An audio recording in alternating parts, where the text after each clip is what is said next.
நடுவர் அவர்களே கழுதை. நடுவர் அவர்களே கழுதை இருக்கு. கேளுங்க. நடுவர் அவர்களே கழுதை. என்ன புரியலையா? நடுவர் அவர்களே கழுதை. அம்மா அந்த கழுதை கழுதைன்னு சொல்றதே உங்களுக்கு புரியலையா? சரி, அவருக்கு புரியாது. நடுவர் அவர்களே கழுதை இருக்கு பத்தியா? கழுதை.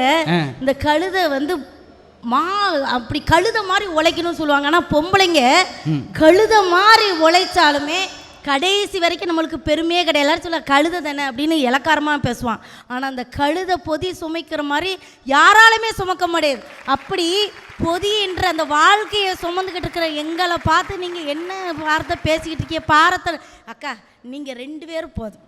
இவ்வளோ நேரம் அவங்க உங்களை என்ன பாடுபடுத்துறாளுவ அதை கேட்டு நீங்கள் கையை தட்டினீங்களே, இதை விடவா நாங்கள் வந்து எவ்வளோ பெரிய பொறுமைசாலிகள் நிரூபித்து காட்டணும் உங்களுக்கு. எம்மா கரெக்டு தானே?